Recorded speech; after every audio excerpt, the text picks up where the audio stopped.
Hi, everybody. Hello, I'm Ryan. I'm Bethany. And we are Ryan and Bethany Board Game Reviews. And today we'll be talking about Hellapagos. But before we do, we just want to remind you to subscribe and hit that notification bell so you can see all our videos as they come out. All right, this game is designed by Lawrence and Philippe Gamelin, and it is published by Gigamic, and we got it from Hachette. All right, so this is a stranded on a desert island kind of scenario, but it's not like, what would you bring with you on a desert island? No, you're just stranded. You're just stranded. You do get to find some weird... Your cruise ship has broken down, and you're all together. And it's a cooperative game, right? You're all trying to survive together, right? It's so friendly and nice. You're just like, I hope we all survive. But food starts running out. Water starts running out. People find guns. Why was that on the cruise ship? That's a good question. Who's packing heat? All right, so yeah, this is a game where it's a cooperative game until it isn't anymore. As you're trying to survive this desert island, let me give you a quick overview of how to play. All right, here's our setup. Remember, we are stranded on a desert island. We've got our island over here. Here is actually our ship over here. This is our shipwreck. We're actually going to have a chance to kind of salvage some things out of that shipwreck. We have a chance to build some rafts. We're going to need to collect food and water in order to survive. All right, so let's kind of go through how this works. On the outer track here, we show our food and our water. We're going to have to collect a lot of water and food to survive, but also we're trying to escape. There's a hurricane coming, as that deck of cards there is representing. There's a hurricane coming. We are trying to get all that stuff ready to go, get our raft built, save up some food and water before that comes. All right, so we've also got our first player marker. This is going to be given out to the player who looks the most like a castaway, which is, by the way, hilarious. And it matters. The first player in this game actually has some responsibilities, so it does matter. It's going to roam the board. The first player marker is going to roam the board, and they're going to have some decisions to make, and they're going to lead off votes, things like that, if they come up. So the first thing we're going to do is we're going to flip over the top card of our hurricane deck. We're going to see what kind of water we're dealing with. We want rain. Rain is a good thing. It's fresh water. All right, let's see what we got. All right, we've got a storm. This has a value of 3, which is really good when it comes to water. Now, starting with the first player, you can take an action. And there are 4 different actions that you can take. The first one is just collect water. Based on whatever that value is, it can be anything from 0 to 3. On a really hot day, it's going to be a 0, and you're not going to be able to collect any water that round. In this case, we've got a 3, so let's go ahead and take that water action. We simply move that up along the track. The next action we can do is called fishing. We've got our bag here, and inside this there are 6 round balls, each with the value of fish on it, printed from 1 to 3. Let's go ahead and reach our hand in here, and I'll kind of show you what that looks like too, by the way. There's 5 white balls, 1 black ball. Let's pull one out. All right, we've got a value of 2 fish, so what we're going to do is we're going to move up 2 fish on this track. The third action option that you have is you can actually salvage the wreckage. You can take the top card off of that wreckage deck. There's all kinds of good stuff in there. You might find some water. You might find some food. You might find a bullet and some guns. That's going to be a way that you can defend yourself later on. Some cards have special abilities. This particular one says, secretly check the top 3 cards of the shipwreck draw deck. So that way you can kind of know what's coming up. Or you might just come across some useless items. They don't have any use within the game. This one says, this object is useless. No, wait, it's awesome. Unless now you'll have a pleasant way of killing time. So that's a hilarious little Easter egg for Gigamic. You're going to start off the game with 4 of those cards, but again, it costs an action to get an additional one. The fourth and final action that you can take is try to build the raft. This introduces a push your luck mechanism. So by taking that action, you for sure are going to get 1 wood. You're going to move it along kind of that track over there. What we're trying to do is we're trying to get to 6. Once you've done 6, you've completed 1 section of raft. In order to escape the island, you're going to need 1 section per surviving player. All right, so the next thing you're going to do is you're going to choose an additional number between 1 and 5. What you're going to have to do is you're going to have to draw that many balls out of the bag. If all of them are white, you're going to be able to advance on the track that many spots. But don't forget, there is that black ball in there. What you're going to do is you're going to call out that number, you're going to reach out your hand in there, grab that many balls. If any of them are black, you do not get any additional wood besides the one that you automatically get. Instead, you go into the forest to get some wood, and you get bit by a snake. You have to take that sick card in there. That sick card, first of all, allows you to not be able to vote in the next coming round, or the end of that round.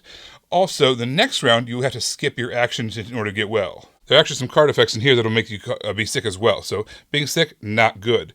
So you want to push your luck to get as much wood as possible for the raft, but at the same time, you don't want to get sick. So 2 is a pretty safe number, right? Let's reach in here. Let's ruffle around. Let's grab 2. Okay, we got it. So not only do we not advance any further, but we have to take 1 of these sick cards. So those are the 4 actions that you can take. You can either get water, or you can try to fish for food. You can try to get wood for the raft, or you can grab a card from the shipwreck. Very simple actions that you can take. But now what we need to do at the end of the round is we need to eat and drink. So basically for each player who's still alive, still in the game, you need to go down on the track. So let's say we're in a 4-player game. Let's go down 4 food and 4 water. If we did not have enough water or food to be able to feed everybody, we'd have to have a vote. We'd have to kick somebody off, right? We have to choose someone who's basically going to starve to death. So we've got to do that now. We're going to do a voting session. Whoever's the first player, they're going to lead off the vote. They're going to say 1, 2, 3, point. And everyone's going to point at another player. And they're going to try to figure out who they're going to kick out of the island. Whoever has the majority of votes is kicked out, unless they have a card in their hand that is the correct resource they need. So for instance, if all the water was filled but we were short on food, if they happen to be able to pull out one of those food cards from their hand, they would still be able to survive and go to the next round. And then the last thing you're going to do at the end of the round is you're going to see if you have completed enough goals to be able to escape the island. In order for that to happen, you need to have enough rafts for every single player who's still in the game, and after feeding everybody, you still need to have an extra food and water for every person who's escaping. So you need to stockpile that so you have enough to escape. If you haven't met those parameters yet, then you have to keep on playing, keep on surviving as long as you can. However, at one point in the bottom half of that deck, there is the hurricane card. It's been shuffled into the bottom half of the deck, and eventually it's going to come up. At that point, you have to escape. Doesn't matter whether you're ready or not, you have to escape at that point. If you don't have enough rafts, you have to do yet another voting round in order to see who's going to be eliminated and not be able to be on the rafts. Same thing if there's not enough food or water. So as you can see, this is a cooperative game. You're trying to cooperatively get enough water, food, and rafts in order to survive. But at some point, once things start getting low, or the hurricane comes, it starts getting nasty. That's where those guns come in handy. You can eliminate a player that way, or if things, they starve, or they get left behind on the island when the hurricane comes. Whatever the case is, it gets nasty quick. Now, this is the big box edition. The big box edition comes with some additional expansions as well. So the first thing I want to show you is some additional cards. These are basically wreckage cards, new special abilities, new things that you can do. This gives you wood, or maybe it's another kinds of versions of the guns, different kinds of bullets, whips, new noodles. Whatever the case is, you have new cards that you can play with. It's going to be added to and shuffled into the wreckage deck. The next thing it adds in is player special abilities. So every player is going to get one of these cards, and it's going to be either a good thing or a bad thing. Not all characters are the same, right? Not all people are the same. So you're going to have sometimes special abilities, other times characters have hindrances to them, or a trade-off, like they can do one good thing, but one bad thing as well. And the last thing the expansion adds is event cards. There's this big event deck. You're going to kind of create a deck at the beginning of the game. Each round, when you do reveal the water card, the weather card, you're also going to reveal one of these event cards. And they can be good or bad as well. This basically introduces the idea of meeting new people on the island, or meeting new things. So this says maybe each player gets to draw a wreckage card. That's fantastic. Or maybe you have a bartering option with someone on the island. This one says you can spend 2 resources to gain 2 other resources. That's a great way, like if you have a lot of water but not enough food, you can use the barter card. Or then you have things like attack. So people on the island attack you. This one says, lose 4 resources of your choice. If any player shoots a gun, a bullet from the gun, you can ignore this effect. Basically, you can scare them off by shooting a gun. So these are all kind of good and bad things that might happen to you from the event deck.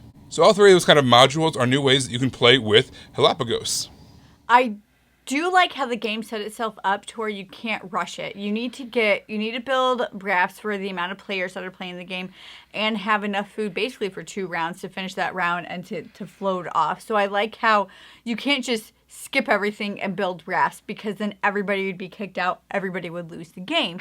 And so you have to build up your food. You have to build up your water while you're also trying to build these rafts. So I like that the game made it to where you couldn't just beat it.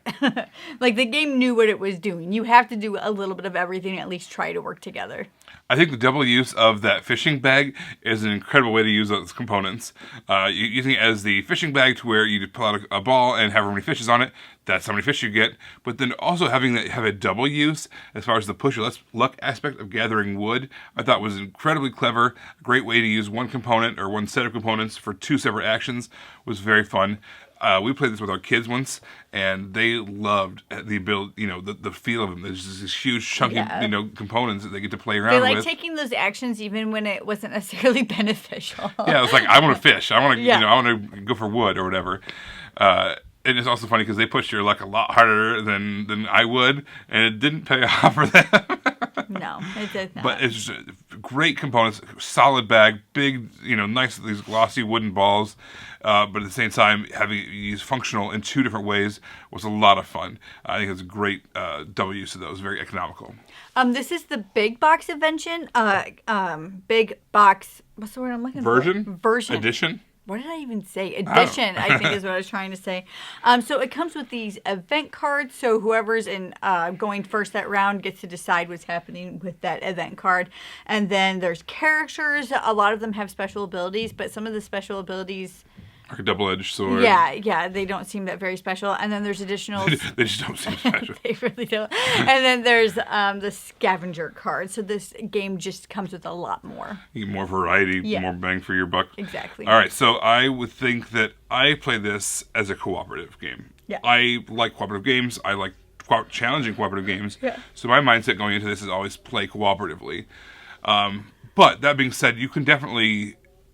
Knowing that towards the end of the game things are going to get dicey, you can try to carve out a little path to yourself and just kind of play it competitively from the start and just kind of be really selfish. Or you can kind of play cooperatively, but at the same time be ready to pivot if things go south. So I think that the way that your mindset going into this game, you can play it different ways, basically. Yeah. And kind of play different ways and see how things pan out. Hopefully everybody survives. Chances are they won't. And you want to come out on top when it all goes down. So I like that there's different ways you can approach the game. I just did not like this game. When Ryan was just reading the rule books, when you've played enough games, you can kind of tell when you're reading something that this isn't going to be your jam. And Ryan was reading it, and I'm like, I'm not sure about this. So we're playing it the first time we're playing with our daughters, and the choices were interesting. But in the first game we played, Ryan, who had been helpful the entire game, got voted out. They tried voting me out, but I had a stored food. And so they voted Ryan out, and then we won the very next round. So it was just kind of like, I don't know, that doesn't leave... I didn't even get kicked out, and it didn't leave a good taste in my mouth. And it is a short game. It should be a short game, so it shouldn't be that big of a deal. And player elimination doesn't really happen until the end, potentially. But just player elimination where you can't do anything, I don't know. I wanted it to either be a cooperative game or not. I wanted it to be like everybody needed to survive, and this is why. I don't know. I wanted this game to be something that it wasn't. Yeah, I think that it's a unique game for sure. Yeah. Semi-cooperatives are not usually my jam, and this I guess, falls under that.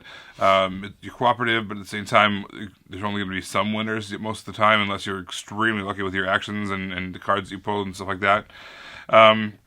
But one thing I want to point out is the actions were very easy to understand. They were very clear. Everything kind of progressed the game along. You either got food, either got water, you got wood, or you got cards, which are almost always beneficial as well. Even when they're not, you can use them for other ways as well, special abilities.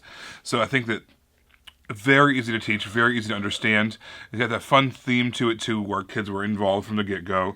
The ending was, climactic in the sense that stuff happened and people died and people survived, but it wasn't always like a feel-good climax. It was more like, oh, okay, well, that was weird. People had to, we had to, it's almost a popularity contest. You had to it wasn't like you were, when you're voting someone out, it wasn't like you were saying, you're the traitor. We deduced that you were the traitor.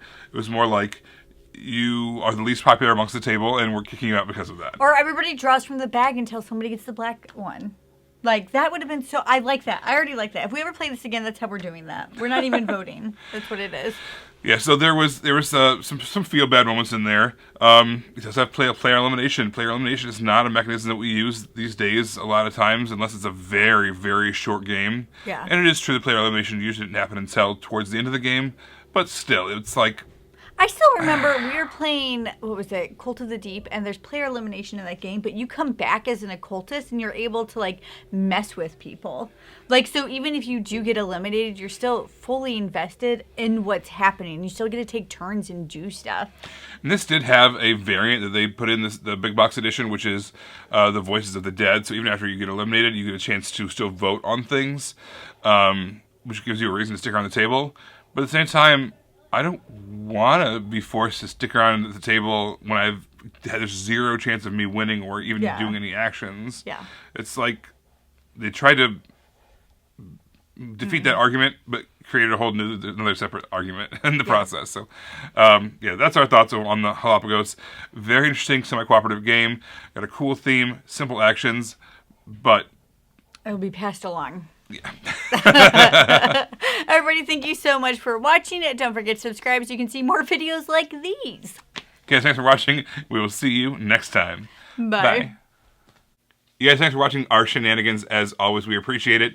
Over here, if you follow this link, you're going to find a playlist we've handcrafted just for you because you watched this video.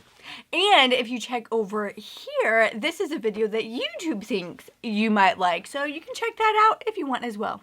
All right, we appreciate it, guys. Thanks so much for watching, and we will see you next time. Bye.